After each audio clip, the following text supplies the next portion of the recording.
in your questions.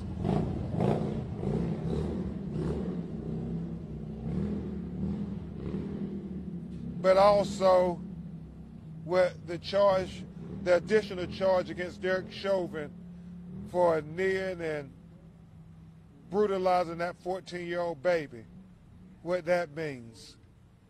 But I think it's most appropriate that we hear from the representatives who represent Houston in the great halls of the United States Congress, who have been directly responsible for getting the George Floyd Justice and Policing Act passed. You know, Congresswoman Sheila Jackson Lee would not sleep until they got that passed. Congressman Al Green was steadfast in their commitment to say that we have to have meaningful legislation passed because Rodney's brother and Brandon's uncle, blood is on that legislation. So without further ado, I give you first my friend, my leader, a great stateswoman. I mean, they talk about her having a batter in her back for how hard she works for this community. We can have no finer representative than the Congresswoman Sheila Jackson Lee. Thank you very much, Attorney Crump, and it is an honor to be able to stand on hollow ground that is the nexus between CUNY Homes and the people of this community. There is great history. And first I want to thank Attorney Benjamin Crump for providing the most significant and powerful message to the 2021 graduating class that was just heard a few minutes ago. I want to thank America's family, Brandon and Rodney, the George Floyd family that has suffered pain but has blessed us with their generosity and their fight. And my colleague, the Honorable Al Green, for his collaboration and fight. Black people have had to depend in the course of history on outside forces other than themselves. The entire 20th century, in the backdrop of the freedom given in the 19th century, should have been the assimilation of black people into the culture and history and laws of this nation. It did not happen. We continue to suffer at the hands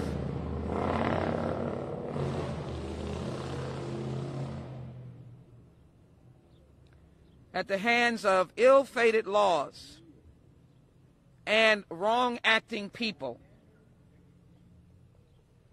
devastating conditions that resulted in our death. The most recent was our civil rights movement, when so many civil rights soldiers, if you will, died in the fight for justice. It was the Justice Department that allowed Martin King and John Lewis to march from Selma to Montgomery.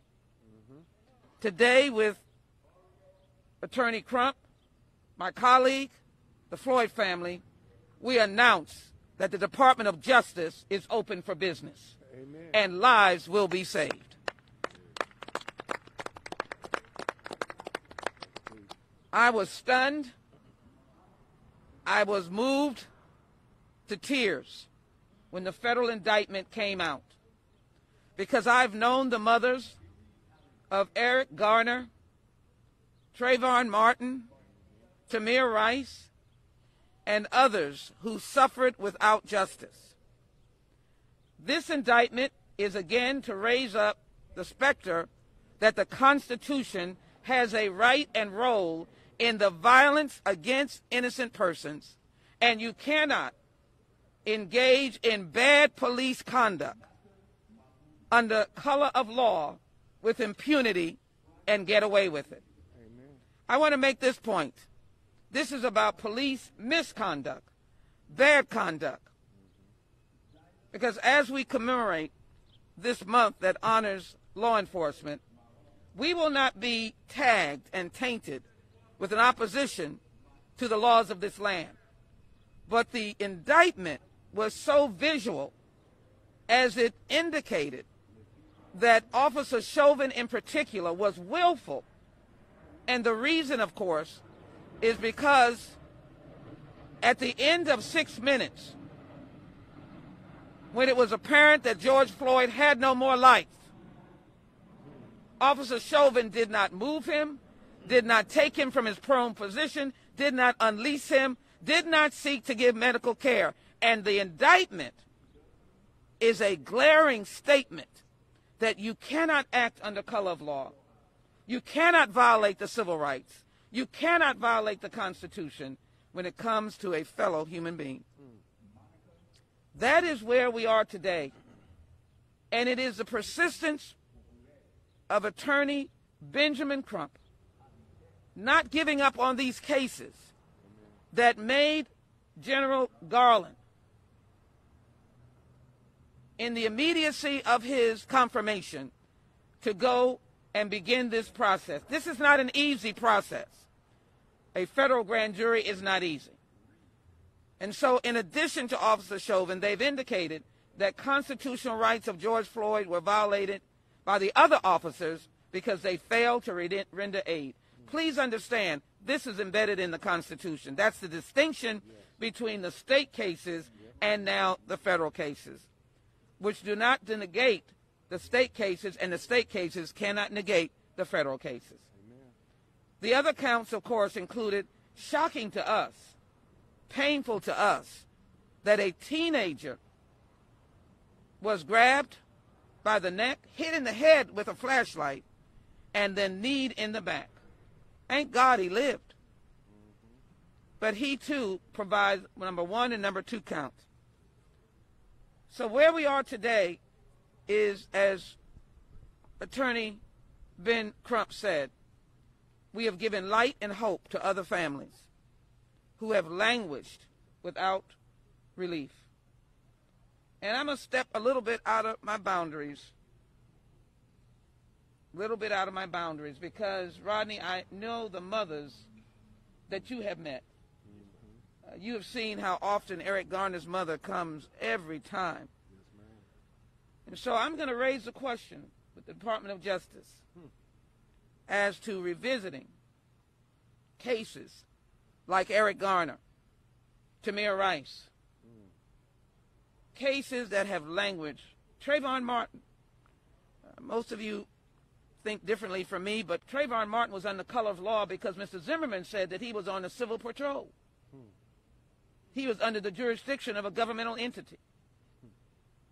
So this opens the door for at least having the ability to bring these cases to the Justice Department and ask for reconsideration on new facts, new precedent in the law, new understanding of what happens when you're in need, new understanding about a teenager's fear, like Trayvon, a young boy in the dark of night. These cases should be looked at, and others. And so I am grateful for this indictment, because it means that as a member of Congress, I have no influence on the DOJ, but as a member of Congress, I can bring facts to the DOJ, and the DOJ now will look at those facts and make their own credible, independent decision. That is a sense of hope. Yes. That is a sense of hope. Yes. Even for Robbie Tolan, yes, right here in Houston, Texas.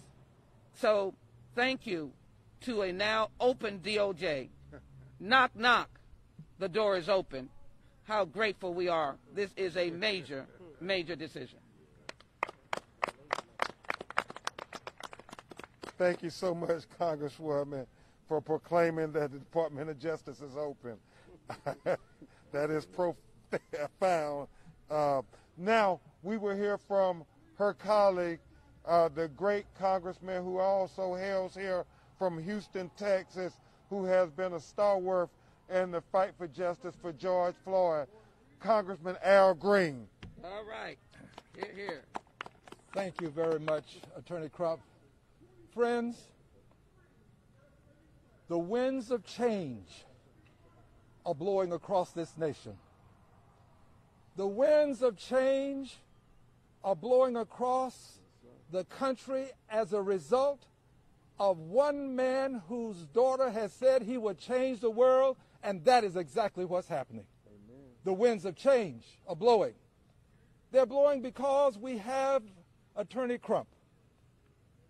I can say to you without question, reservation, hesitation, or equivocation, he is the Thurgood Marshall of this generation because of his courage. He's got the courage. There are many other lawyers who see these injustices, but they don't have the intestinal fortitude.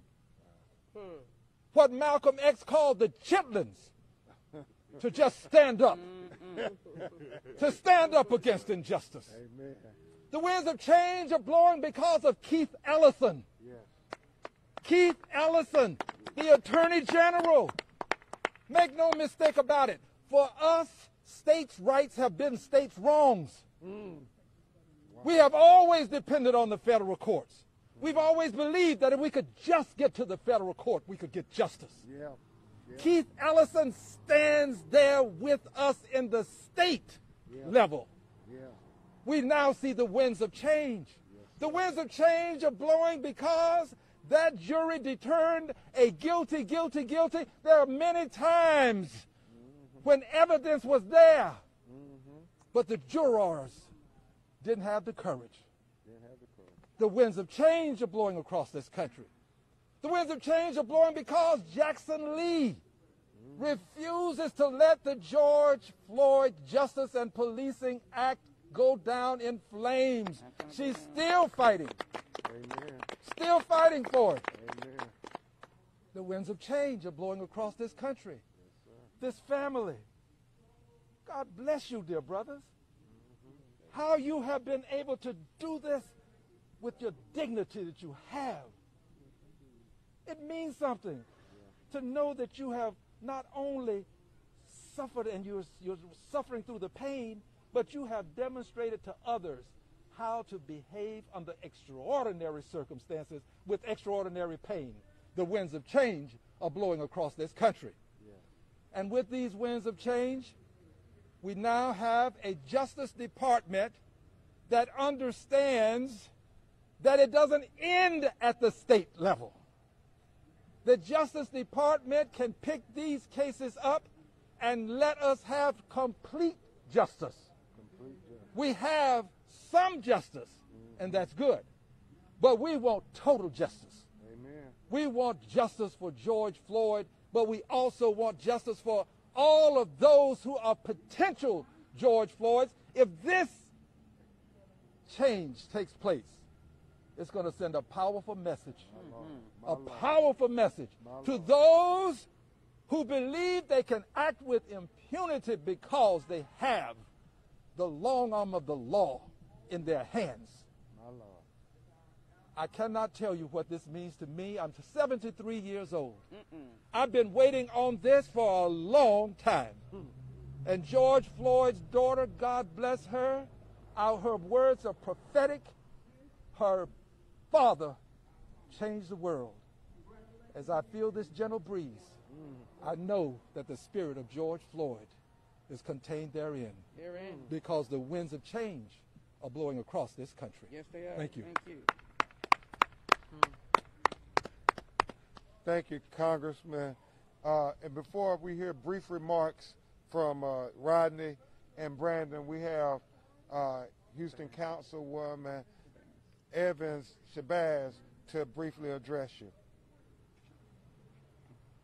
Thank you so very much. I am so very honored to be here at Texas Southern University in 3rd Ward, Texas, where I just left the retouching of the mural in the street over on Alabama across from Jack Yates High School.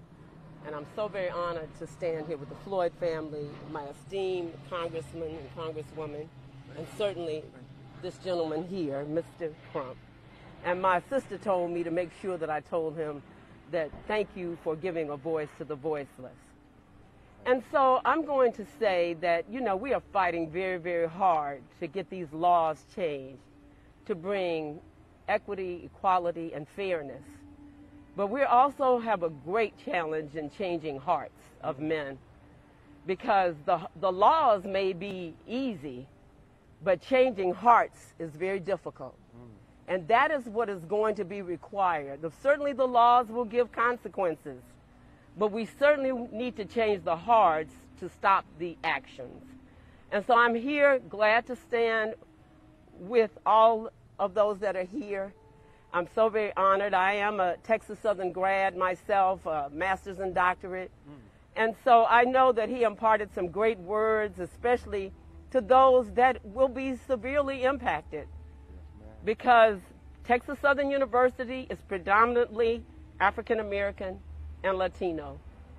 And so certainly we're in the heart of 3rd Ward, Texas.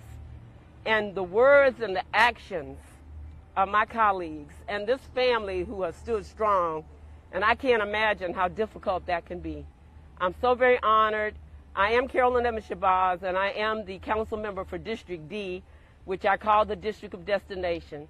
And it's for places such as this and the people in these areas that I speak. So thank you so very, very much. Amen. Thank you, sir. Thank you so much. Thank you very much, Councilwoman. Now we will hear from the brother of George Floyd who slept in the bed with them, across the street in CUNY Homes.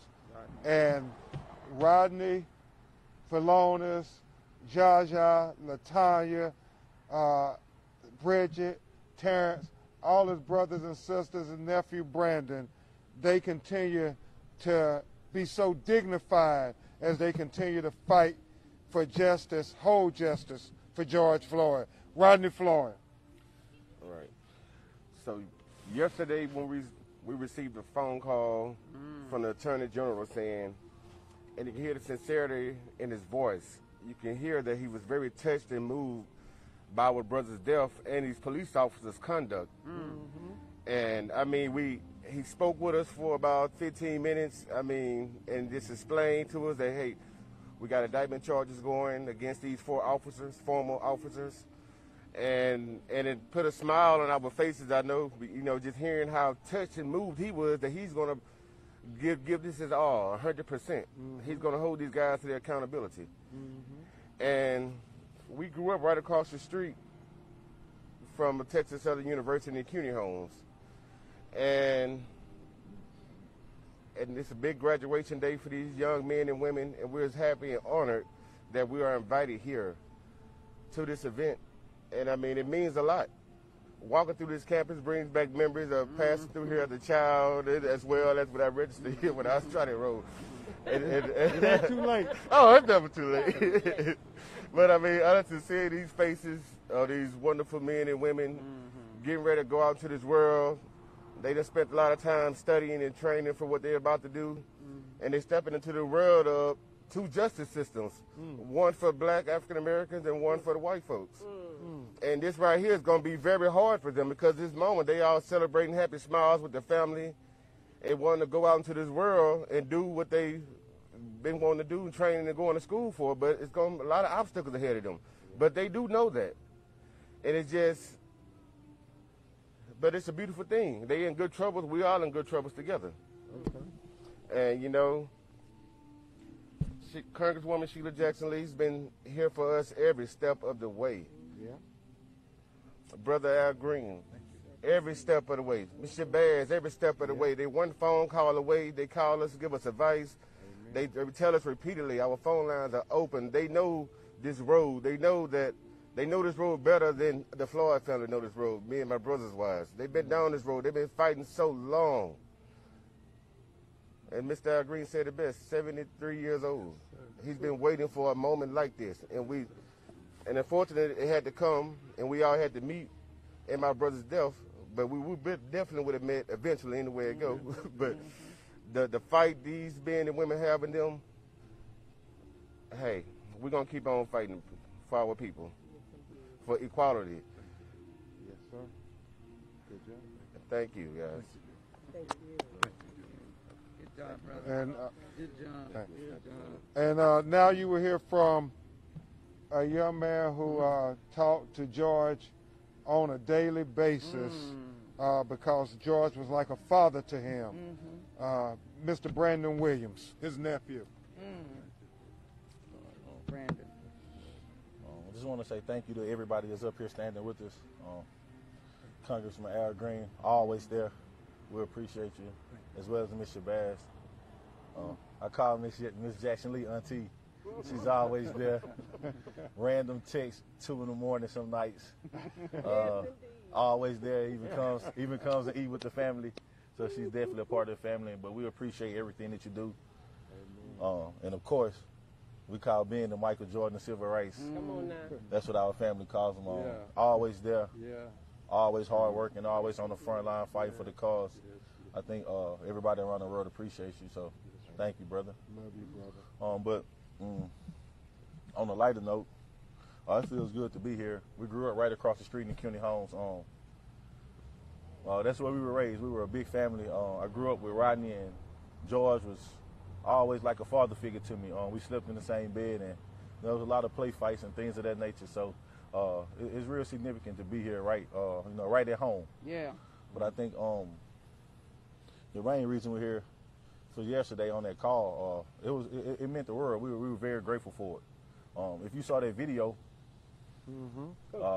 it's self-explanatory. We all know that it was a murder and a torture in broad daylight. Yep. We all know that the civil rights were violated. But for some reason, with video footage, evidence, and everything supporting exactly what we saw, we somehow never get these charges. And for what reason? That's to be, that's to be identified later. But we are grateful. In other situations, you see similar things and no charges are brought. I'm gonna go back to the day we heard the guilty verdict. Yeah. I was actually on FaceTime as the judge read the verdict. And I was on FaceTime with Miss Tamika Palmer, the mother of Breonna Taylor. And it's one thing that stuck out about that conversation, well, too, the fact that she cried, and she cried really hard for us. Wow. We're connected with them, but as the judge read the verdict, she said that she was happy for us. She said that I'm happy for y'all. And I stopped her. I told her, no, you're happy for us. This is a moment for America. This is a moment for you, too. This gives you hope. And she said that. She said that she had hope, that she was proud because, what happened to her daughter wasn't right. And we're still fighting for charges for Breonna Taylor. Yes. So, in a sense, this was for America. And immediately after the guilty verdict, we held a press conference similar to this. And one thing that stuck out to me was something I said, and I never rehearse or write down anything I say. And my exact words were, so when I say today is a pivotal moment, it's a chance for America to take a turn in the right direction and right a lot of wrongs so that we don't keep adding to these names. Come on. Good. Thank you, Brandon. And when I said that, that's exactly what I meant. It shouldn't be another George Floyd. I lost a man that was like a dad to me. He was also a father to children. He has an 8-year-old daughter. He has brothers that, they would just love to call. A lot of days I find myself having tough days, and I usually call him just for life advice or to just laugh about a sports game, and I can't do that. No family should go through what we went through. It's unacceptable. When is it going to stop? Amen. But this gives us hope. This lets us know that there is change on the way if we keep pressing and mashing the gas for people in leadership to pass laws. We need better police and we need police reform. It's no way that the color of your skin or your race dictates how you are policed when in police custody.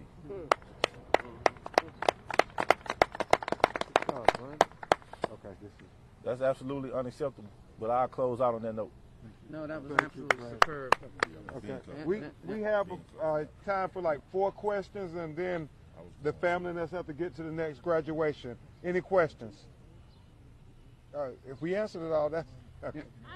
What do you hope? What's the hope for these outcomes, for the outcome of these federal charges? What do we hope happens? The hope is that it will set a precedent that the Justice Department, as Congresswoman Jackson Lee and Congressman Green said, will look at these other injustices that these families never got their day in court. They were denied due process It's one thing to have a jury acquit an officer for killing your loved one. It's an entirely different thing to never ever be able to say that we didn't even matter enough to get a day in court. And so that's what this is hopeful of. I think it will tell these officers in Minnesota that not only do you have to get acquitted from the state charges, but you have to know that the federal charges are coming right behind it. So I pray that it ensures full justice for George Floyd. If I may just add to, this will go through the same trial process of the state system. You have an indictment. There will be a trial before a federal judge, and they will have to subject themselves to a jury and or a judge trial tried by the most powerful law firm in the nation, and that is the Department of Justice. And that's what we have not had. We have not had that powerful arm of the federal government holding the Constitution, standing by the flag, when we've had to go into the court to be able to have our rights addressed. It happened in the civil rights movement. It has not happened for a long time. And the last thing, I wrote this week about profiles in courage. I hope it means that we'll pass the George Floyd Justice and Policing Act in Washington, and they'll pass it in Austin and name it after George Floyd. Amen. Last question, because we got to get to the graduation. Anything? Floyd's family. Very briefly. Was that phone call expected at all from the AG, or was it just about time? We had a little, we were updated and notified like an hour before. We didn't know. It came out of left field, but we were very grateful and excited. And like Rodney said, it was a very sincere phone call, and we were grateful for it. Okay. Thank y'all. Thank you. Let's hope that you have. Yeah, we got to get to the graduation. We got to walk. I got to see somebody. We got to walk. We got to get to the graduation.